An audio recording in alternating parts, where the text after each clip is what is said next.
Subscribe channel Truth.id dan aktifkan lonceng notifikasi untuk mendapatkan informasi seputar live streaming dan video khotbah terbaru. Posisi tombol subscribe berada di kanan atas channel kami dan jangan lupa nyalakan loncengnya.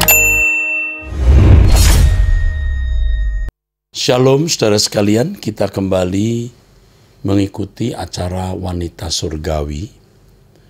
Kita berdoa untuk hal ini, untuk program ini. Mari kita berdoa. Bapa, berbicaralah kepada kami melalui mulut anak-Mu ini, hamba Tuhan Yesus Kristus ini. Berkati kami dengan hikmat surgawi, Bapa. Dalam nama Yesus Kristus kami bersyukur, kami berdoa. Amin, amin. Saudara sekalian, kita melihat dunia kita ini makin hari makin banyak bahaya. Makin banyak bahaya, ya. Makin banyak bahaya dari berbagai aspek hidup. Dari berbagai aspek hidup, saudaraku. Makin banyak bahaya.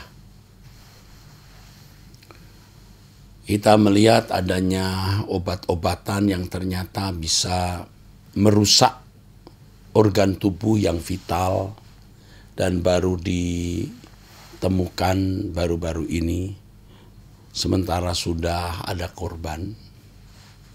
Sementara pandemi COVID juga belum tuntas habis, ya, total belum, masih menjadi ancaman. Munculnya varian baru di Singapura yang juga ditengarai sudah sampai di Indonesia, saudara. Ini semua merupakan fakta kehidupan yang terjadi di lingkungan kita. Belum lagi kejahatan manusia yang makin memuncak, ya.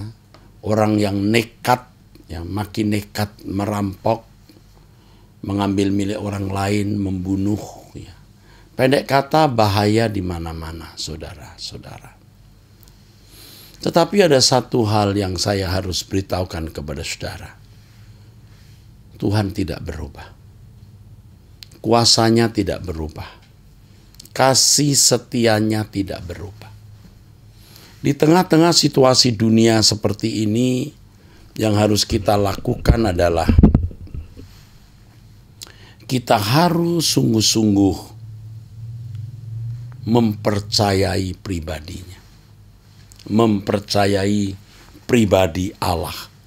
Mempercayai pribadinya, saudara. Ini bukan satu hal yang mudah karena Allah tidak kelihatan, saudara. Dan saya beberapa kali mengatakan Allah bukan saja tidak kelihatan, tetapi Allah seperti kadang-kadang tidak ada. Dan dalam pengalaman hidup ada di antara kita yang sudah berdoa, tapi Tuhan juga tidak menjawab doanya. Ya, ada di antara kita yang sudah meminta sesuatu dengan sungguh-sungguh tapi Tuhan tidak mengabulkan, dan itu sebenarnya bisa menimbulkan semacam kemarahan di dalam hati, ya. Ada kemarahan di dalam hati walaupun sering tidak diungkapkan, ya. Jadi kalau saudara peka, di dalam diri kita itu ada perasaan-perasaan yang cenderung betul atau lebih pada memberontak daripada menyerah dan mengucap syukur. Ada. Nah, kita belajar, saudaraku, untuk mengenal Allah dengan benar dan menerima keberadaannya dengan segenap hati. Tidak ada jalan lain, saudaraku, ya, kecuali kita benar-benar menginvestasikan waktu kita, menginvestasikan tenaga kita, menginvestasikan pikiran kita untuk menemukan Allah. Nah, bicara menemukan Allah seakan-akan Allah hilang atau tidak ada. Allah tidak pernah tidak ada. Allah maha hadir. Allah ada di tengah-tengah kita. Allah meliputi jagat raya. Allah yang mengatur tatanan jagat raya. Ia tidak pernah meninggalkan perbuatan tangannya, saudaraku. Tetapi kitanya yang tidak mampu menyentuh dia. Manusia maksud saya, yang tidak mampu menyentuh Allah. Bukan karena Allah tidak mau disentuh. Karena manusia berkeberadaan tidak bisa menyentuh Allah. Tidak mampu menyentuh Allah. Jadi ibarat kalau seseorang mau menggapai sesuatu, ya, di ketinggian 2 meter misalnya, dia tidak sanggup melompat.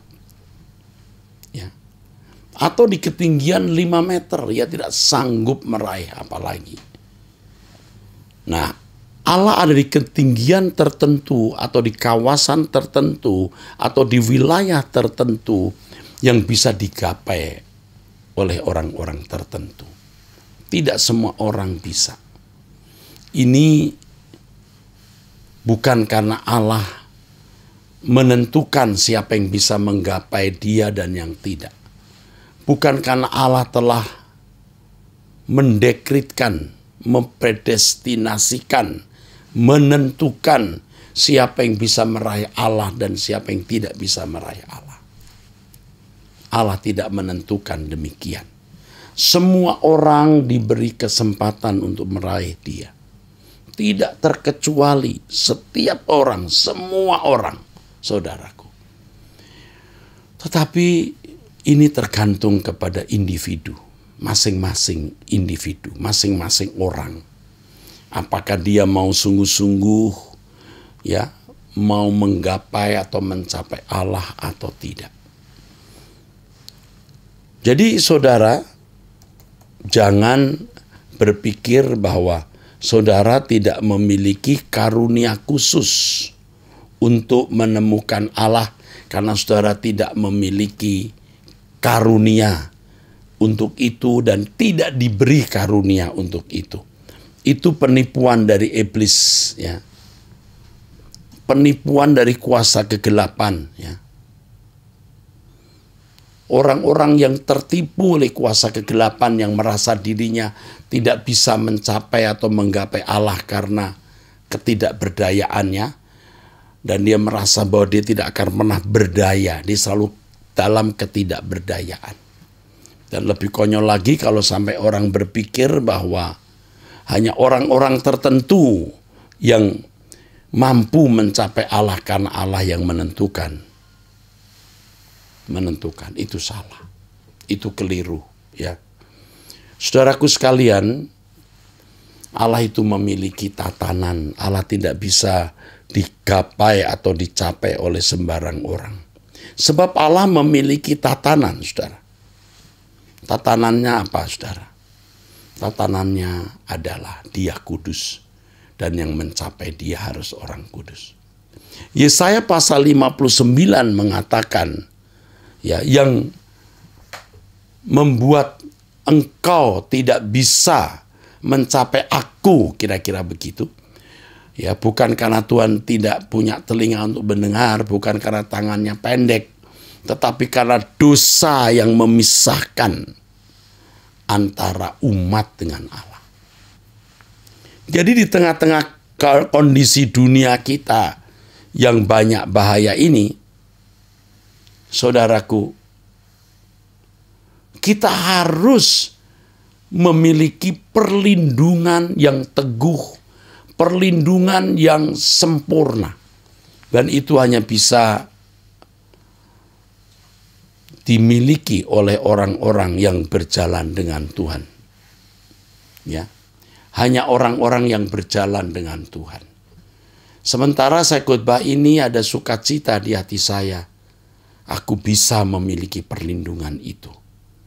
Itu bukan sesuatu yang tidak bisa dicapai. Itu bukan ditentukan oleh Allah. Itu ditentukan oleh diriku sendiri. Sementara Allah membuka diri untuk ditemukan. Seperti yang dikatakan firman Tuhan. Tidak pernah aku berkata dengan sembunyi atau di tempat bumi yang gelap. Tidak pernah aku menyuruh keturunan Yakub untuk mencari aku dengan sia-sia. Aku Tuhan selalu berkata benar, selalu memberitakan apa yang lurus. Jadi saudaraku sekalian, untuk menyelesaikan semua masalah hidup, hanya satu, kesucian. Nah, dan itu tentu harus dilatih setiap hari dari perkara-perkara kecil. Dan yang itu selalu saya kemukakan di dalam khotbah. Dan akan terus selalu saya kemukakan agar saudara-saudara benar-benar memperhatikannya dan bisa diselamatkan. Dari perkara kecil. Jadi ketika saudara menghadapi masalah besar yang mustahil terselesaikan, selesaikan dengan kesucian. Hadapi dengan kekudusan, yaitu menjaga perasaan Tuhan. Nah, orang-orang yang menjaga perasaan Tuhan ini, saudaraku, seperti yang tadi saya kemukakan, dihargai oleh Allah. Dan kalau sampai seseorang dihargai oleh Allah, dia akan diprotek Tuhan, akan dilindungi Tuhan secara khusus.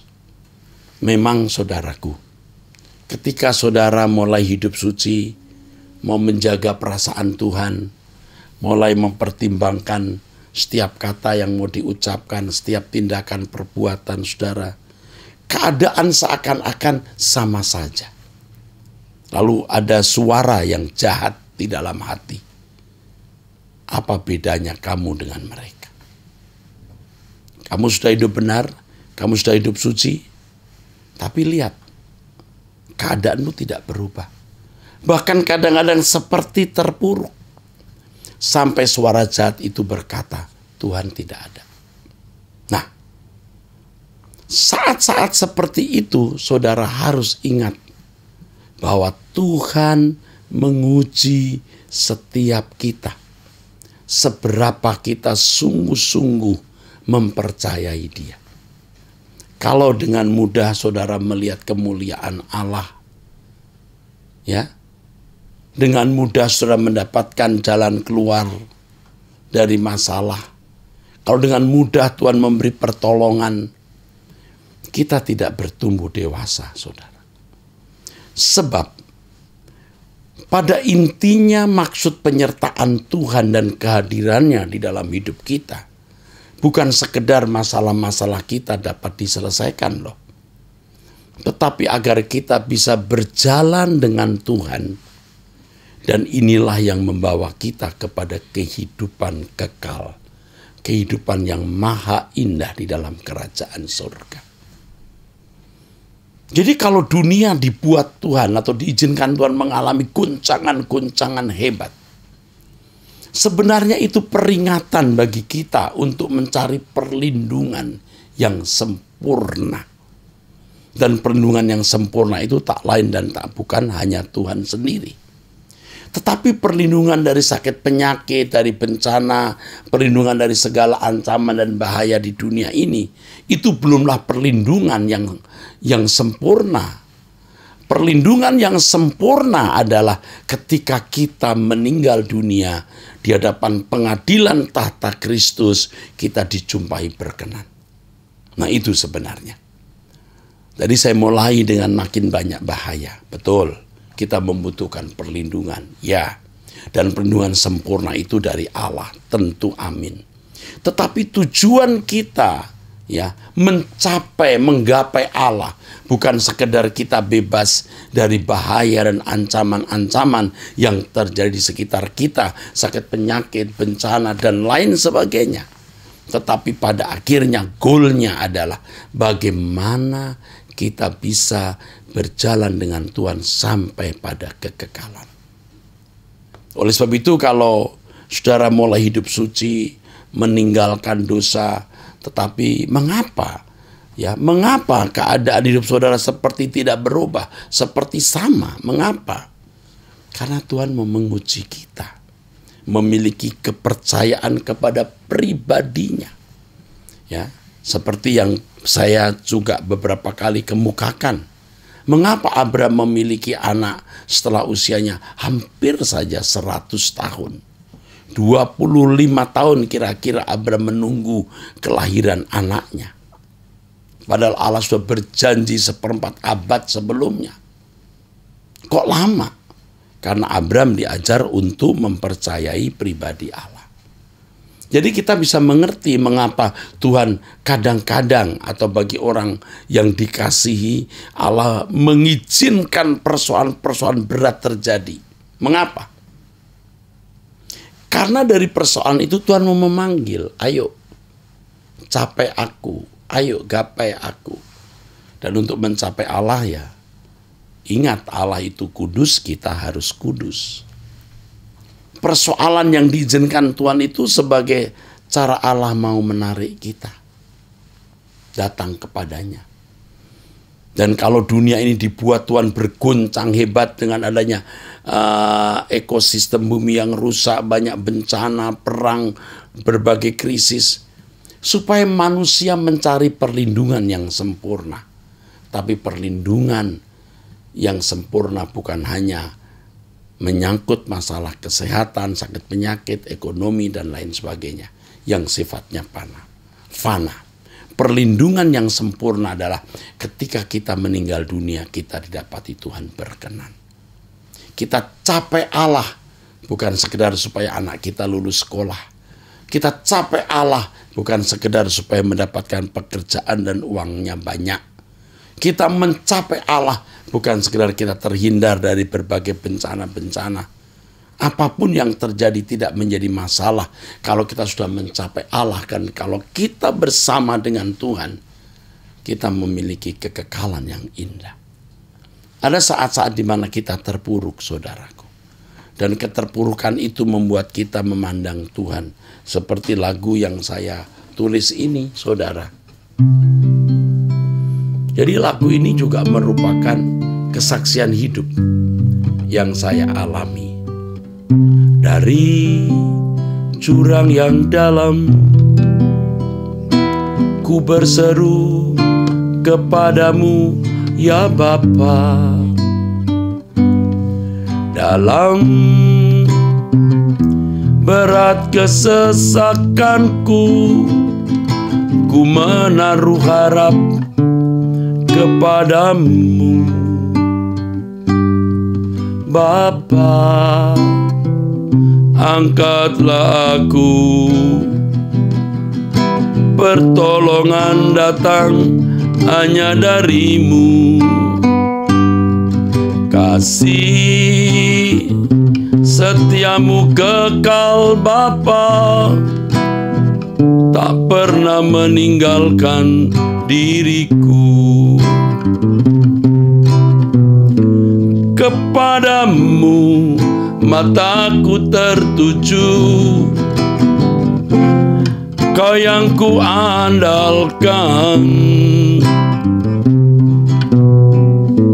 Ku nantikan Kau Tuhan, hanya Kau yang ku harapkan.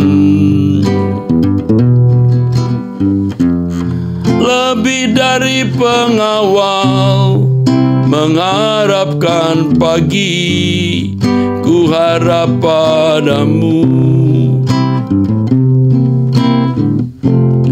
Lebih dari pengawal mengharapkan pagi, ku harap padamu. Saudaraku sekalian, yuk kita berpaling kepada Tuhan. Saya kira banyak di antara saudara yang belum berpaling kepada Tuhan dengan sungguh-sungguh, ya. Karena Tuhan tidak jelas menurut kamu, karena Tuhan kau anggap masih tidak nyata, jadi gamblingnya setengah-setengah. Tidak melepaskan Tuhan sama sekali, tapi juga tidak mencari Tuhan dengan sungguh-sungguh.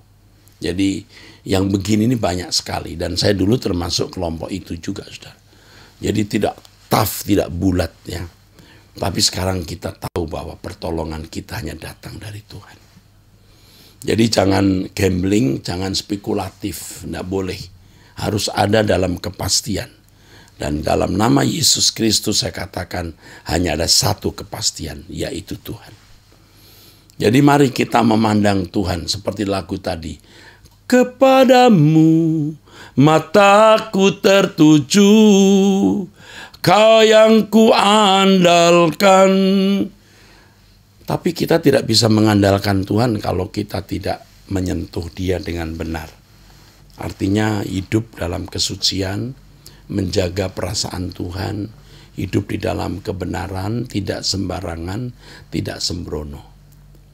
Ku menanti-nantikan Kau Tuhan, hanya Kau yang ku harapkan. Kita layak menantikan Tuhan, kita layak mengharapkan Tuhan. Kalau kita memperlakukan Tuhan dengan pantas, dengan hormat. Saya sudah ketemu dengan banyak orang Kristen yang tidak memperlakukan Tuhan dengan hormat. Butuh Tuhan juga, terutama dalam kondisi atau keadaan di mana manusia tidak bisa menolong. Ya, kalau menghadapi masalah hukum bisa, ya kan? Masih bisa punya uang, ya, menyuap hakim, ya, menyuap aparat bisa. Punya relasi pejabat yang tinggi bisa semua diatur, ya. Di dunia manapun selalu ada ini, ya, saudara, ya. Di dunia manapun. Tentu tidak semua aparat itu bisa diatur atau bisa disuap. Tentu ada aparat yang tidak bisa disuap, tidak bisa diatur, tetapi berjalan teguh di dalam kebenaran. Ada. Tapi ada orang-orang yang merasa aman karena punya uang, punya relasi pejabat, ya, jadi tangguh, ya, rasa diri tangguh. Kalau mengenai masalah-masalah keuangan punya. Tapi nanti kalau sudah terkena masalah penyakit, yang dokter sudah hands up atau angkat tangan, kadang-kadang mulai kecut hatinya, mulai cari Tuhan. Tapi kalau belum sampai parah betul, wah, dia bawa ke Jepang, dia bawa ke Jerman, bawa ke Amerika, masih ada harapan. Ya. Tetapi kalau sudah dokter-dokter terhebat di dunia sudah angkat tangan, baru cari pendeta. Ya, orang-orang seperti ini sebenarnya ya mau menjadikan Tuhan seperti kacung kampret. Kacung maksud saya. Kurang ajar, saudara. Atau yang tidak bisa diselesaikan adalah ketika kemasukan kuasa gelap. Itu kekuatan senjata, kekuatan aparat tidak bisa menyelamatkan. Cari pendeta. Pendeta yang bisa. Celaka kalau sampai panggil kuasa kegelapan. Wah, dia jual diri, jual keselamatan, jual hidupnya kepada kuasa gelap. Undang pendeta. Ya. Lalu dia merasa bisa membayar pendeta. Ya, sementara waktu dia bisa rendah hati, mulai mencari Tuhan, mulai berbakti. Tapi coba kalau sudah kemudian tidak punya masalah, itu kesombongannya kembali muncul, bangkit. Yang tidak sedikit juga gereja pun akan menjadi tempat di mana dia mengaktualisasi diri. Bisa saja, saudara. Dengan kekayaan itu dia mau orang tahu dia kaya, dia hebat. Bagaimana orang bisa melihat dirinya? Ya, cari orang-orang yang bisa melihat kekayaannya. Orang-orang seperti ini, saudaraku, tidak menghormati Tuhan. Saudara, kalau punya uang banyak, punya relasi pejabat tinggi, jangan seperti ini. Yang saya tahu, yang saya pahami, Tuhan bisa membiarkan. Ya udah, terserah kamu. Mau jadi apa terserah. Biarkan. Hanya menunggu nanti di pengadilan. Baru Tuhan berkata, aku tidak kenal kamu. Kamu tidak menghormati aku. Saudaraku sekalian, bahaya yang Tuhan izinkan terjadi di sekitar kita itu, atau ada di sekitar kita itu, menarik kita untuk mencari perlindungan yang teguh, perlindungan yang sempurna. Nah, ketika kita mencari Tuhan untuk masalah-masalah hidup, di mana kita merasa terancam, lalu Tuhan mengarahkan kita kepada kekekalan. Kalau hanya masalah kesehatan, Tuhan bisa jawab, itu kecil. Kalau hanya masalah kebangkrutan, Tuhan bisa pulihkan, itu masalah kecil. Ya, kalau hanya masalah rumah tangga, Tuhan bisa selesaikan juga, saudaraku. Kalau hanya masalah kemandul, tidak punya jodoh, Allah mudah kok memberi jalan. Tetapi yang sulit adalah kekekalan, yaitu ketika karaktermu itu tidak baik. Ketika kamu tidak menghormati Tuhan, ketika kamu hidup sembarangan, maka ayo raihlah aku. Kira-kira Tuhan mau berkata begitu.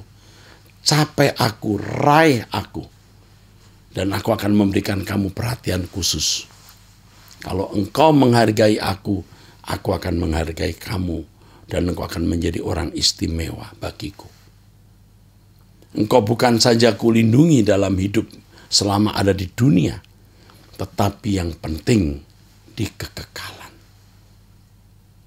Jadi saudaraku sekalian, kalau dunia ke depan ini akan berguncang lebih hebat, ya. Perang Ukraina saja sudah menegangkan, ya saudara. Apalagi bagi orang Eropa, yang ketika ada ancaman Putin, penguasa Rusia, mau menggunakan nuklir, beberapa menit bisa mencapai London. Ya, ada negara Barat yang sudah memberikan peringatan adanya attack atau bahaya serangan nuklir dari negara tertentu. Ya, saya ditunjukin seseorang peringatan itu, tulisan itu di salah satu media di luar negeri. Waduh.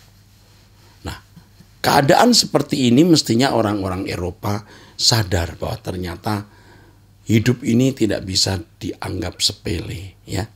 Kalau sampai perang pecah atau terjadi, ya senjata pemusnah massal digunakan, wah sekejap saudara, jadi padang gurun Eropa. Lalu minta tolong siapa? Kekuatan apa yang bisa? Mereka mulai memandang Tuhan. Mestinya begitu, mulai memandang Tuhan. Tetapi saudaraku, kalau mereka memandang Tuhan, itu masalahnya bukan sekedar mereka lolos dari nuklir, tapi lolos dari api kekal. Nah ini saudara. Jadi kalau saya ajak saudara untuk hidup suci, lawan persoalan-persoalan hidupmu, pasti engkau dapat menyelesaikan, pasti engkau bisa menang menghadapi berbagai persoalan hidup dan segala kebutuhan-kebutuhan yang menekan hidup saudara. Lawan dengan kesucian, pasti Tuhan akan memberi jalan keluar. Saudara pasti memperoleh kemenangan. Tetapi sesungguhnya target kita bukan masalah-masalah fana itu. Kebangkrutan misalnya, Anda hidup suci, Tuhan bisa pulihkan. Ayo, masalah sakit, cacat, Anda hidup suci, Tuhan bisa pulihkan dalam nama Yesus. Benar ini. Tetapi akhirnya bukan masalah sakit itu sendiri atau masalah ekonomi itu sendiri. Kekekalanlah yang dikehendaki Tuhan menjadi target. Itulah sebabnya saudara di akhir zaman, ya, Tuhan mengizinkan akan ada banyak bahaya. Perang, gempa bumi, kelaparan, ya, konflik antar manusia, ini namanya konflik horizontal, krisis ekonomi, seperti yang dinubuatkan oleh Alkitab. Karena semua ini menjadi peringatan terakhir bagi dunia, peringatan terakhir bagi manusia agar memandang Tuhan dan melihat apa yang lebih indah, lebih baik dari apapun yang ada di dunia ini. Jadi kalau saya sebagai pelayan Tuhan, saudara, saya tidak hanya mau mengurusi saudara mengenai masalah-masalah fana, apakah itu masalah kesehatan, apakah itu masalah ekonomi, bukan hanya itu. Tentu saya harus peduli saudaraku.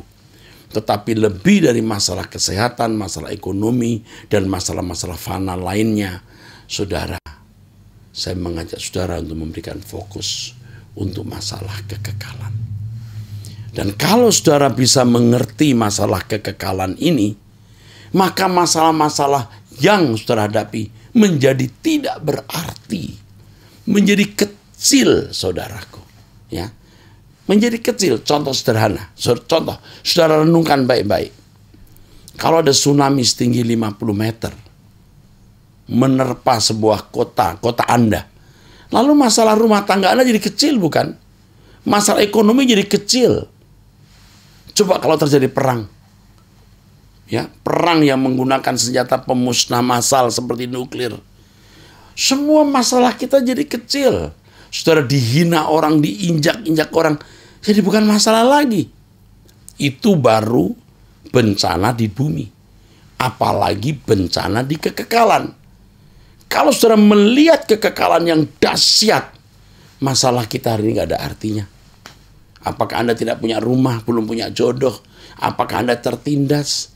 Apakah Anda sakit? Apakah Anda cacat? Tidak ada artinya jika dibanding dengan dahsyatnya kekekalan, dahsyatnya api kekal ketika seseorang terpisah dari Allah. Makanya bahaya-bahaya kecil yang Tuhan izinkan terjadi sekarang membuka mata kita. Idealnya membuka mata kita melihat bahaya yang lebih besar. Jadi kalau Tuhan izinkan kita mengalami masalah, banyak ancaman, kita memandang Tuhan, Tuhan mau memperdulikan kita, pasti. Capai Tuhan dengan kekudusan. Lawan masalahmu, kebutuhanmu dengan kekudusan. Allah pasti pedulikan. Tetapi ternyata ketika saudara mencapai Allah, menggapai Allah, saudara melihat bahwa ada bahaya yang lebih besar dari bahaya-bahaya yang saudara alami di dunia ini. Tidak ada masalah besar, saudaraku, kecuali terpisah dari hadirat Tuhan. Tidak ada kegagalan yang sesungguhnya atau yang sejati kecuali terpisah dari hadirat Allah. Jadi apapun masalahmu menjadi tidak berarti, menjadi kecil kalau saudara-saudara memandang Tuhan dan diajar melihat realitas hidup yang dahsyat.